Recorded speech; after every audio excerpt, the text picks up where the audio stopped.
Como ya exploramos en el vídeo anterior, donde hablamos de Mitsuhiro Arita, la leyenda del TCG en Pokémon, hoy viajaremos al corazón artístico de otro universo. Hoy hablaremos de Ian McDonald, uno de los ilustradores más talentosos y queridos de Lorcana. Un artista que ha logrado algo único: combinar la energía mágica de Disney, la narrativa visual del cine y la pasión de los coleccionistas en cada una de sus cartas. Y es que, si eres coleccionista, sabes que no todas las cartas brillan igual. Algunas tienen una atmósfera, una emoción, un detalle que les hace especiales. Pero Ian es mucho más que trazos y colores. Detrás de cada ilustración hay curiosidades, rituales y una comunidad que lo admira profundamente. Quédate para descubrir más sobre este ilustrador. Ian es un ilustrador canadiense que vive actualmente en Toronto. Pero para conocerlo mejor vamos a retroceder algunos años, ¿vale?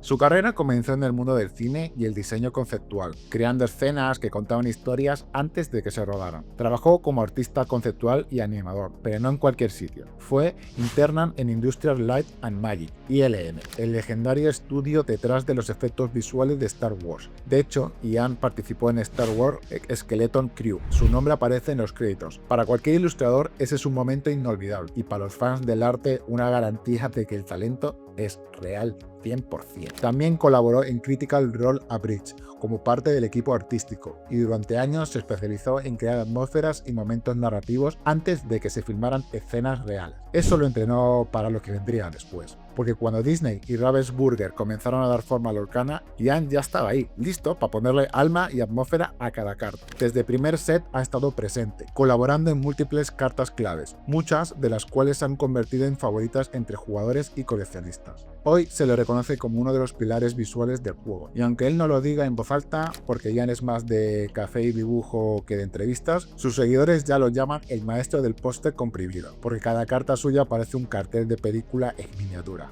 Dato curioso, una vez dijo en tono de broma que si tuviera que elegir un personaje de Disney con el que se identifique, probablemente sería el genio de Aladdin, por el humor que se le caracteriza.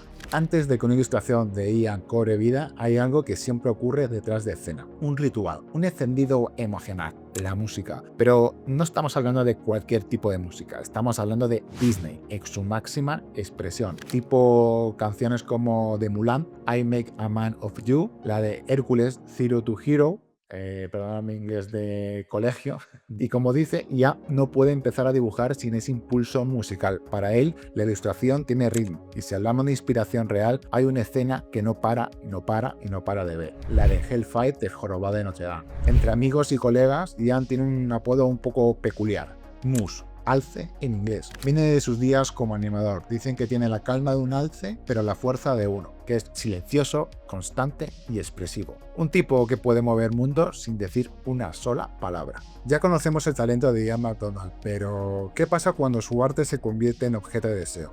En el mundo del TCG no todas las cartas son iguales, y algunas de sus ilustraciones han alcanzado valores sorprendentes en el mercado secundario. Tenemos aquí a Anna Icebreaker, una carta promocional rara con un diseño potente y elegante. Ilustrada por Ian, su versión foil ha alcanzado los 4 euros en plataformas especializadas como Card Market, Rising, entre otras. Y como toda promo limitada, encontrarla en buen estado es casi un logro heroico en estos tiempos. También tenemos We Call Be Immortals de Big Hero 6, una de sus obras más celebradas por su composición cinematográfica. En versión normal rondan los 2,70 euros exactamente, pero una copia certificada y firmada por él en PSA 10 llegó a venderse por casi 300 euros. Una completa locura, la verdad. Luego también tenemos en el número 3 It Means No Worries Enchanted de Timón y Pumba. Ha sido sus últimas obras, que tiene color, serenidad y nostalgia, pero a mí una de las cartas Enchanted más queridas del set. Hoy se mueve entre los 150 a 200 euros dependiendo de los estados. Creo que es una de mis favoritas de esta última expansión. Luego también tenemos en el puesto número 4 Elsa de Ice Michael, versión foil. Un control visual absoluto. Esta carta supera los 4 euros y se ha convertido en una favorita para quienes buscan calidad visual sin vaciar la cartera, digamos, sobre todo en estas cartas de Elsa que están muy solicitadas. Luego tenemos otra carta en el puesto número 5, Glimmer vs Glimmer, Hades vs Hades, una carta magnífica. Una obra que parece sacada de un escenario teatral. Aunque es más fácil de encontrar, su belleza sigue destacando. Su precio varía entre 0,05 céntimos hasta 0,30. Una carta totalmente asequible, pero con un estilo de edición especial. Realmente merece la pena coleccionarlos si te gusta este ilustrador. Estas 5 cartas demuestran algo claro. Cuando el arte es bueno, el valor no siempre depende de la rareza.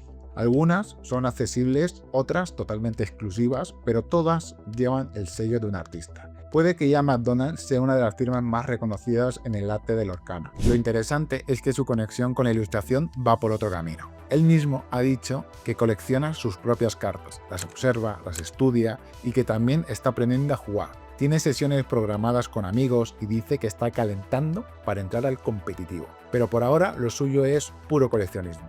Y no hablamos de cualquier coleccionismo. Ian guarda una copia de cada carta que ha ilustrado en fundas, clasificadas, protegidas, totalmente como si fuera una exposición privada de museo, como hacemos todos los coleccionistas. En su estudio hay literalmente una galería personal del arte oficial de Disney, firmada por él mismo. ¿Quién necesita paredes blancas y marcos cuando tienes fundas y top loaders? El que mira las esquinas de las cartas como si fueran diamantes y revisa que estén en perfecto estado. Ser ilustrador de TCG no es solo dibujar bonito. Cada carta es un ejercicio de equilibrio, narrativa, estética y jugabilidad, condensadas en menos de 9 centímetros. Y para Ian eso significa trabajar con la precisión de un relojero y la mirada de un director de cine. Un ejemplo es We Call Be Immortals, la carta de Beho 06, 6 personajes, todos importantes, todos con peso narrativo. Ian confesó que fue uno de los mayores retos de su carrera, lograr que la carta no se sintiera saturada sin perder ni un gramo de energía. De hecho, al principio, Brett casi se queda fuera de la composición, no por olvido, sino por espacio prácticamente. El resultado fue una de las cartas más celebradas por la comunidad, y como él mismo dijo con humor, meter a 6 personajes en un rectángulo suena fácil hasta que te toca a ti. Realmente ahora empiezo a entender el valor de cada carta. Aunque Ian todavía no ha participado en eventos presenciales de firma de cartas, eso no significa que esté lejos de su comunidad. Todo lo contrario, Ian es muy activo en Instagram, donde comparte bocetos, versiones previas, detalles de composición e incluso responde mensajes de los fans con naturalidad y cercanía. Esa conexión directa, sin filtros ni postureo, lo ha convertido en uno de los ilustradores más queridos del mundo lorcana. Muchos coleccionistas ya le han pedido que asista a eventos en Europa para firmar cartas, pero por ahora sigue en modo online. Y claro, eso hace que una carta firmada por él sea aún más especial. Como dijo un fan en un comentario viral, cuando firme mi carta de Hades, la voy a guardar en una caja fuerte. Detrás de cada carta de Ian McDonald hay mucho más que un artista solo frente a su pantalla. Ian trabaja en estrecha colaboración con el equipo de arte de Ravensburger y en especial con la directora de arte Julie Lia. Juntos forman parte de un proceso cuidado y meticuloso. Cada carta atraviesa varias etapas: concepto, boceto, composición, color, revisión, hasta lograr que encaje en la identidad visual del set que pertenece. Porque aunque cada artista tiene su estilo, el objetivo es que el conjunto funcione como un todo. Una carta puede ser espectacular por sí sola, pero en Lorcana todos deben sonar bien juntas. Es una especie de orquesta ilustrada, y en medio de ella Ian pone algunos de los solos más potentes, y Julie le acompaña en esa partitura. Y hasta aquí el vídeo de hoy. Soy Cobita, gracias por llegar hasta el final y coméntame si quieres que haga un vídeo sobre Julie Lia, que la verdad he estado rebuscando y suena muy interesante. No te olvides de darle like, suscribirte y compártelo. Nos vemos, hasta luego.